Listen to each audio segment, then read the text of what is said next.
Fala galera, mais um bode do Paulo aqui.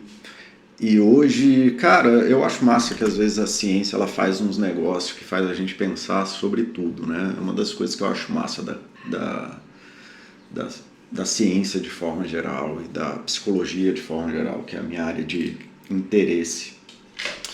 E é engraçado porque de vez em quando eles tiram as perguntas assim que a gente acha óbvio e de repente ela se torna extremamente relevante e a gente percebe que a gente não sabe exatamente o que está fazendo. Uma dessas coisas aconteceu no passado, ali em 2020, mais ou menos, ali entre 2015 e 2020, que o tratamento de ansiedade, né, nível ouro, ali, a coisa grande de tratamento da ansiedade, era fazer exercício, em especial cardio. Né? Então era exercício de corrida e tal, e manter a corrida e etc. E entre 2015 e 2020 se percebeu que existia um buraco inteiro na ciência sobre exercícios resistidos, né, que são os exercícios de levantamento de peso. Né? Exercício resistido, na verdade, é que você tem resistência da gravidade, como exercícios de levantar peso ou funcionais, etc., que são os que levam a ganho de massa magra. E aí percebeu-se que tinha essa coisa do cardio e do cardio e do cardio para não, tem que treinar cardio, para ansiedade é cardio, para depressão é cardio. E na verdade não é porque só o cardio funciona, é porque não se tinha estudos sobre a eficiência de exercício resistido na saúde mental. Tá? E aí, entre 2015 e 2020, saíram muitos estudos sobre isso, né? Quando o pessoal percebeu esse buraco, começou uma onda bem grande de estudos nessa direção.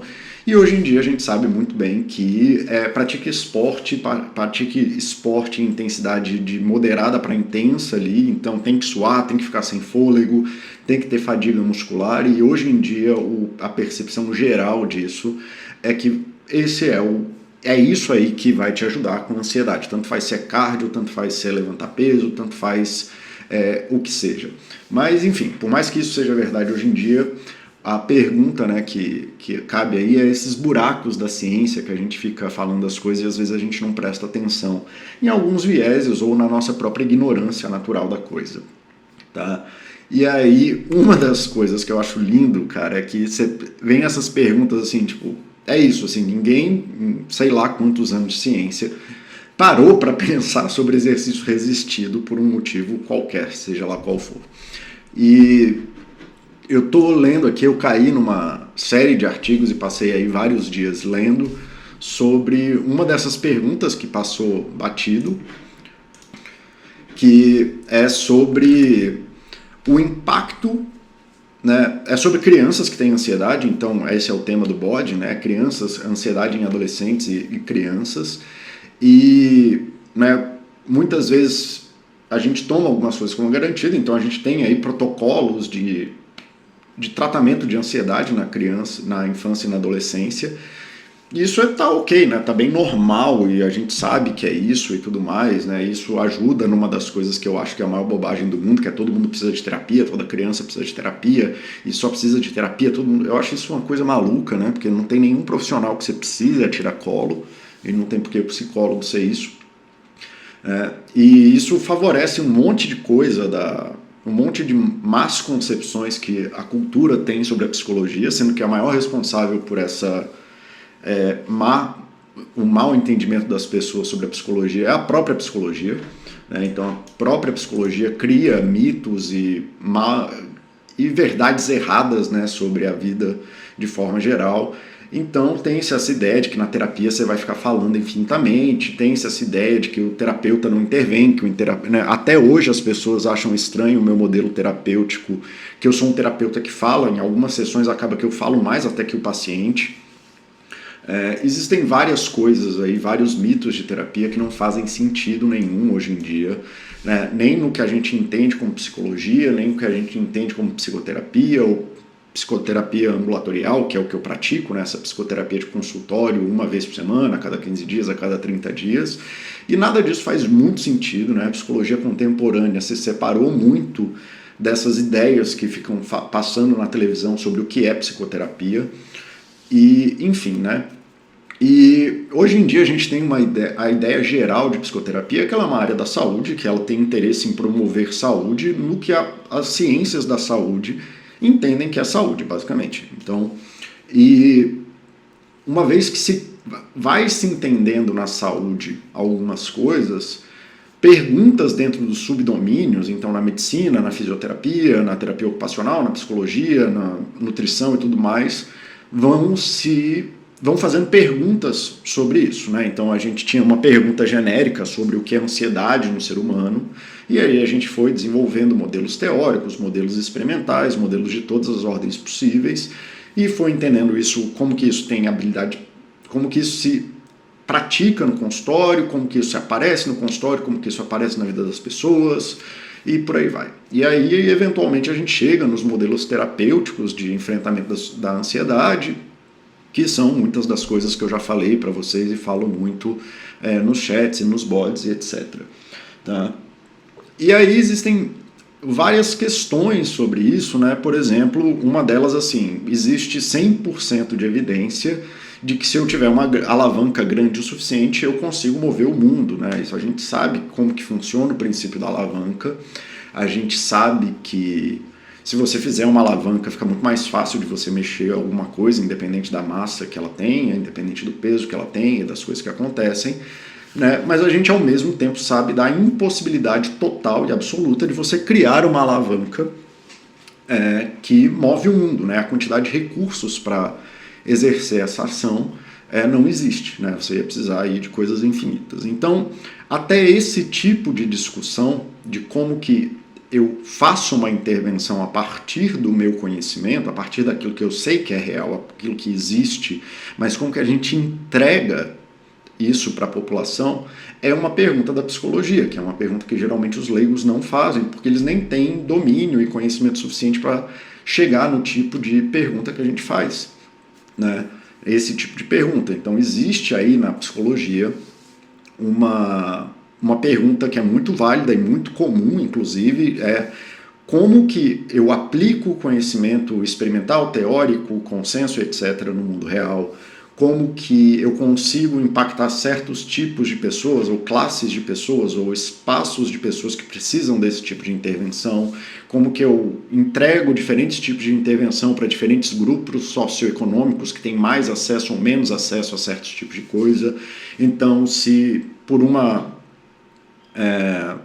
obviedade, né, se a gente sabe que um dos tratamentos padrões para depressão é aumento da atividade global, né? A pessoa se engajar positivamente na vida, seja lá o que isso for e tudo mais. E a gente sabe que quem tem mais dinheiro vai ter mais facilidade em fazer esses engajamentos e, por óbvio, quem tem menos dinheiro e tem que trabalhar mais horas da sua semana e por aí vai acabar tendo mais dificuldade, tanto pelo tempo, quanto pela condição financeira, quanto pelo que quer que seja. Então isso já é uma diferença na entrega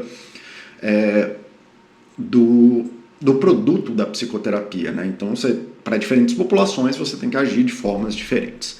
Tá? E tudo isso parece maluquice da minha cabeça, mas isso é relativamente importante para o que eu quero falar aqui agora, né? E o pod é meu e eu posso levar ele para todas as questões que eu acho relevante, então essa é a graça de poder fazer as coisas do jeito que eu faço. Uma das coisas que aparece muito sobre crianças e adolescentes, especialmente no tratamento de crianças e adolescentes, é a primeira coisa que eu falei, que é isso, assim, não, então todo mundo precisa fazer terapia, toda criança precisa de terapia, não, se a criança tem ansiedade, precisa de terapia, tá vendo? Seu filho tem que ir pro psicólogo e tarará. E, cara, sei lá, a terapia pode beneficiar todo mundo, mas não é todo mundo que precisa de terapia, né? Sempre tem alguma coisa, mesmo que seja de um contato temporário ali com um profissional de saúde, que não obrigatoriamente precisa ser um terapeuta, só precisa ser uma pessoa focada em saúde, uma pessoa com um mínimo de bom senso, na verdade, já pode ser positivo para pessoas de forma geral. Tá? Mas aí fizeram uma pergunta, né, que é uma pergunta que está começando a ser feita agora, que é: qual é o impacto de fazer intervenções com os pais para a melhora da ansiedade das crianças? Então, não agir diretamente sobre as crianças ou adolescentes, não exercer os modelos terapêuticos para as crianças e adolescentes diretamente, nisso que a gente conhece como terapia, a terapia mais formal, que o próprio indivíduo vai lá e faz a terapia dele como se fosse uma coisa mágica, né? Outra coisa, né, que as pessoas não entendem é que a psicoterapia hoje é muito mais uma engenharia ecológica da vida da pessoa, é como que a gente monta na vida da pessoa aspectos de saúde ou desenvolve na pessoa as habilidades que permitam que ela acesse a própria ecologia do que o que as pessoas imaginam de terapia da fala, que você vai lá, só fala e, não, eu tenho esse problema e vou ter uma revelação mágica das coisas. Não, não é isso. É muito mais uma engenharia entre habilidades da própria pessoa, como que ela maneja ela mesma e ela desenvolve ferramentas para si e como que ela se relaciona com o ambiente social dela. Enfim, vai voltando à vaca fria, né, tem essa coisa de que fizeram essa pergunta, finalmente, né, de que, cara, as crianças precisam de psicoterapia. Né? A única forma de tratar ansiedade na criança e no adolescente é psicoterapia. Ou seja, a criança precisa ir até a psicoterapia e ter contato com um psicólogo para tratar ansiedade. E aí eu já adianto para vocês que a resposta é talvez e provavelmente não.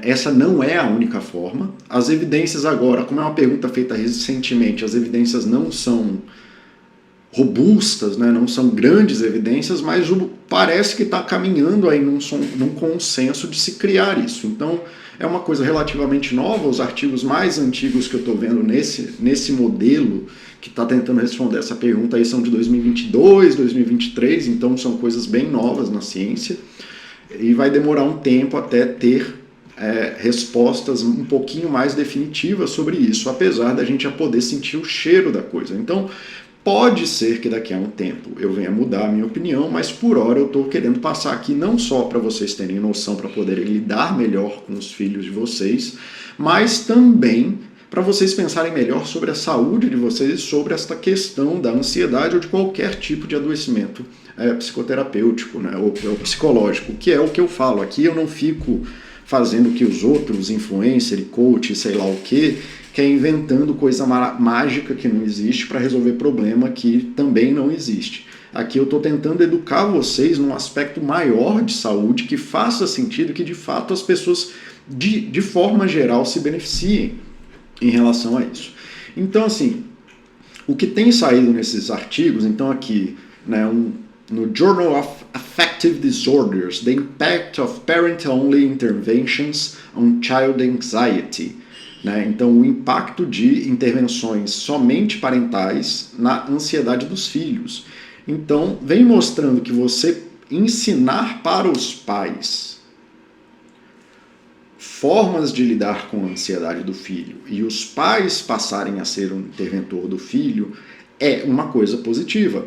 E não apenas isso, mas que você tem os mesmos efeitos, ou você tem uma expectativa de prognóstico, né, os efeitos possíveis e o efeito esperado desse tipo de intervenção é muito parecido com o efeito da criança fazer psicoterapia.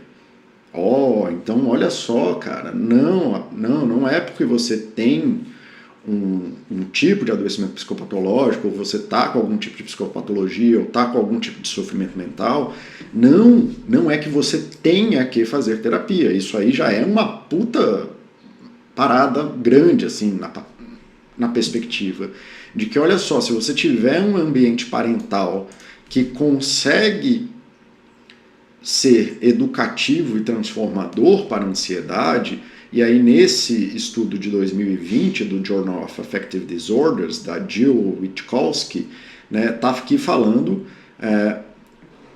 os sintomas de ansiedade em crianças foram reduzidos em todas as condições quando comparado com outros tratamentos. Então, a boa educação dos pais em saúde mental, em identificar a ansiedade e lidar com as ansiedades do filho é tão efetivo quanto fazer terapia, desde que os pais estejam fazendo as coisas que precisam ser feitas. E aí, uma vez que você vai ler os artigos, né, tem várias coisas interessantes aqui, entre elas a duração do processo psicoterápico, como que essas intervenções vão ser feitas. Então pode ser por acompanhamento, né, os pais estarem em acompanhamento com profissionais de saúde indiretamente. Então, mais uma vez, não é que eles precisam estar lá fazendo as coisas. Né? Os acompanhamentos podem ser feitos por telefone, por internet, por várias coisas, né? E com duração, né? Mas aí os pais vão precisar se desdobrar. Cara, esse treinamento, né, essa intervenção com os pais, Varia muito, tem vários programas desse. Quando eu comecei a minha carreira, eu trabalhava mais com isso, talvez eu até volte depois desses artigos, de fazer esse acompanhamento com os pais, e eles variam entre 4 e 12 semanas, sendo eles diretos ou não diretos, mas focando em habilidades específicas para o manejo, identificar e manejo da ansiedade dos filhos. Então, né, um outro artigo que está falando aqui do Behavioral Research and Therapy, Supporting Parents to Reduce Child Anxiety. Então, apoiando os pais a reduzir a ansiedade dos filhos, uma meta-análise das intervenções e seus componentes teóricos, né?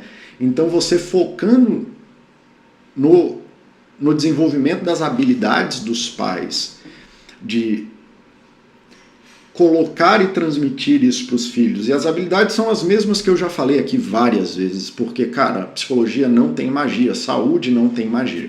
Uma vez que sai alguma coisa que resolve alguma coisa da saúde, muito provavelmente isso vai se tornar público de uma vez por todas. Ninguém fica segurando coisa em saúde, não existe segredo em saúde. Segredo em saúde chama patente. Então, quando alguém tem a patente da coisa, só ele pode vender, mas todo mundo sabe qual é o efeito daquela coisa. Não existe segredo em saúde, tá? Então, eu já falei nos meus vídeos do Guia Definitivo da Ansiedade, eu já falei em vários vídeos, quais são os 7 componentes que, se os pais aprenderem a lidar e aprenderem a aplicar na relação com os filhos, vai melhorar significativamente a ansiedade dos filhos. Aceitação, mudanças comportamentais, modelos cognitivos de metacognição, apoio emocional, relaxamento, relações sociais e apoio social. Tá? Então, cara, esses 7 componentes, que é o que eu falo aqui frequentemente, são o estado da arte para você lidar com a ansiedade. Se os pais se tornam capazes de ajudar os filhos nisso, as coisas melhoram, independente do filho estar ou não estar em terapia. Mas Paulo, aí o pai vai ter que virar terapeuta do filho? Não, porque uma das coisas importantes sobre isso é que, enquanto a terapia é uma coisa de alta intensidade e com mudanças muito fechadas, na intervenção com os pais, a terapia, né, ou esse movimento terapêutico, esse movimento interventivo, pode ser de baixa intensidade e baixo impacto, buscando um impacto acumulado no futuro. Então, enquanto 1 hora por semana, só 1 hora por semana, dentro de um horário estabelecido, eu tenho que mirar muito bem nas intervenções que eu estou fazendo e propor mudanças pontuais nas habilidades da pessoa ou na ecologia da pessoa. Quando você tem os cuidadores primários, aqui pais entendam como cuidadores primários, são as pessoas que passam mais tempo com a criança, tá bom? Essas coisas podem ser de baixa intensidade e baixo impacto, então eles têm a capacidade de atuar em problemas pequenininhos que vão montando, né, uma coisa maior na luta aí da ansiedade. Então, enquanto eu vou ensinar técnica de respiração e relaxamento, por exemplo, uma vez na vida, os pais têm a oportunidade de fazer isso algumas vezes no dia, uma vez no dia, ou várias vezes na semana, ou algumas vezes na semana. E isso é muito mais efetivo do que eu ficar lá falando uma vez por semana só com a pessoa e ela faz ou não faz ou só faz dentro do consultório. Tá? Então, isso mostra outra coisa, isso também aí não está nesses artigos, mas existe, aí que nem é a coisa da ciência, isso aqui ainda vai andar muito, mas, tá aqui, eu estava procurando um outro artigo que eu estava lendo aqui, mas tudo bem. Isso ainda vai mudar muito, existe um grau de dados e evidências bem razoável, bem grande, aí sim é uma coisa que está bem consolidada, que adoecimentos psicológicos dos pais aumenta muito a vulnerabilidade dos filhos a adoecimentos psicológicos. Então, né, existe aí até uma coisa que a gente não sabe responder, porque esses estudos são recentes, se de repente essa melhora não vem só dos pais aprenderem a lidar melhor com a própria ansiedade, diminuindo aí a ansiedade global da casa, assim por dizer. tá? E aí um outro artigo que eu li aqui, que é um artigo piloto, tá? Então, assim, é uma coisa que a galera começou a ensaiar para ver se vale a pena, talvez, quem sabe, propor algo maior do que isso, tá? Então, piloting a one-day parent-only intervention in treatment of youth with anxiety disorders, ou seja, é um estudo piloto de uma intervenção de um dia, né? Então, fazer um workshop, né, de um dia em que ajude a diagnosticar o nível de ansiedade da criança e do adolescente, né, ajude a monitorar, que nem eu já falei, você quer trabalhar com autoconhecimento, quer trabalhar seu autoconhecimento, é muito papel e caneta, e você avaliar todo dia o que está acontecendo. Então, monitorar os sintomas com isso, né, entender mais ou menos ali como é que está a ansiedade das coisas e passar essas habilidades que eu falei. E as conclusões, mais uma vez, não são conclusões definitivas e tudo mais, mas como eu já estou falando, eu já peguei 3 artigos diferentes aqui e eu já li outros 10 pelo menos sobre isso, só para fazer esse bode, que vem mostrando que até, né, para casos, por óbvio, não vão ser casos graves em que a criança tem toque ou que a criança tem sintomas esquizofrênicos ou sei lá qual é o tipo, mas adoecimentos mais graves, tá bom? Mas que intervenções breves de baixa intensidade com pais, mesmo que seja um dia, tem efeitos positivos de diminuir a ansiedade dos filhos em relação aos dados coletados antes do tratamento até 12 meses depois da intervenção. Então foi um estudo que fez essa intervenção de um dia, né, que ensinou os pais a monitorarem a ansiedade dos filhos e agir sobre ela dentro desses critérios que geralmente envolvem essas coisas que eu falei: aceitação, mudanças comportamentais, cognitivas, percepção emocional das próprias relações, relaxamento e estrutura social. E isso teve efeito na ansiedade das crianças por até 12 meses, que foi o quanto que esse estudo seguiu. Não significa que depois de 12 meses a coisa acabou, significa que o estudo acompanhou 12 meses depois. Então, galera, fica aí esse bode, tanto pela ansiedade das crianças. Eu sei que aqui na Baster.com tem muitos pais e pessoas que estão se tornando pais, até pela idade que tem a galera da Baster, ou pelo menos da galera que eu vejo na Baster. Fica aí para vocês entenderem o que eu sempre falo, que olha, as pessoas não precisam de psicoterapia, e não é só psicoterapia que vai salvar a vida de todo mundo, é o desenvolvimento de habilidades positivas, e a psicoterapia é um lugar que pode te ajudar a isso, inclusive pode te ajudar a entender como é que isso acontece na sua vida, que é o que eu falei, que isso é uma engenharia da ecologia, né, e as pessoas às vezes têm dificuldades de entender isso por causa do viés de autopercepção. Então a psicoterapia pode ajudar a isso, mas é uma coisa maior até para a gente ter, ou pelo menos é uma sequência de estudos aqui, um tema de estudos que, pelo menos na minha percepção, ajuda muito vocês a entender o que é a psicoterapia contemporânea, e que não é isso que é vendido na internet. Bom, seja como for, falem aí, talvez eu até faça o chat da semana que vem sobre esse tema, porque eu acho que eu posso falar mais sobre isso, mas por hora é isso, a gente se vê no próximo bode. Abraço, galera.